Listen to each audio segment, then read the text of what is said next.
قل إن الموت الذي تفرون منه فإنه ملاقيكم.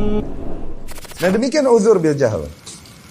Sekarang penyimpangan di dalam usul, di dalam bab-bab usul, dikatakan atau diserukan oleh seseorang dengan pendidikan Islam tinggi misalnya. Oke? Apalah lagi di negeri Timur Tengah, di negeri yang mengajarkan misal sunnah.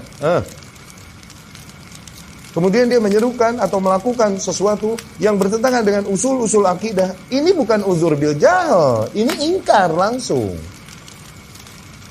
Paham? Masa yang kayak dia uzur bil jahl? Misal, seseorang dengan pendidikan Islam yang tinggi. Oke? Yang harusnya dia menguasai usul-usul demikian dan emang jurusannya demikian mungkin, gitu. Kemudian sampai titik mencela-cela pemerintah dan lain-lain. Aduh. Kita mau mengingkarinya, apakah kita diingkari bilang, siapa tahu dia nggak tahu tuh hadis bahwasanya yang mencela-cela hukumah yang Allah jadikan kalau Allah akan menghinakannya, bahwasanya haram mencela, siapa tahu dia nggak tahu tuh usul akidah. Nggak pantas. Itu emang berarti berangkat fix dari zaih, dari penyimpangan di hatinya, emang pengingkarannya kepada usul akidah ahlus sunnah, atau emang dia nggak berada di atas jalur yang sama sama kita. Cuman manusia yang ngira dia di atas jalur yang sama, dikira ustadz sunnah. Padahal bukan. Usulnya beda.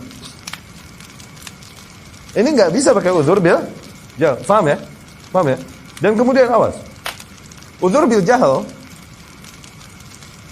Oke? Yang sepaket sama tabayun. Ini perkara yang udah jelas masih uzur bil jahl. Nggak pantas dikasih uzur bil jahl. Udah jelas terjadi tabayun dulu. Nah, tuh gitu. Jadi ada tabayun squad dan uzur squad.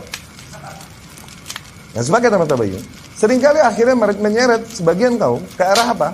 Ke arah irja. Ke arah irja.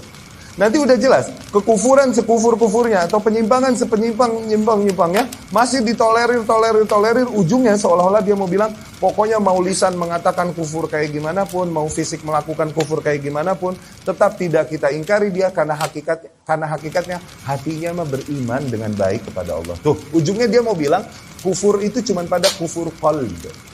Mau kaul sekufur-kufurnya, mau amal sekufur-kufurnya, nggak kufur, tetap dibelain. Tuh. Ini yang nyeret ke irja itu. Murjiah kan gitu kan, memisahkan amalan hati. Ini yang dibilang murjiah modern. Zahirnya, irja asri itu. Zahirnya mereka akan bilang, al-imanu qaulun wa amal wa i'tiqad. Zahirnya mereka akan bilang begitu. Tapi giliran kufur, kalau kita bilang, keimanan itu qaulun amal i'tiqad. Berarti maknanya kekufuran juga terjadi dengan perkataan, dengan ucapan, dan dengan keyakinan.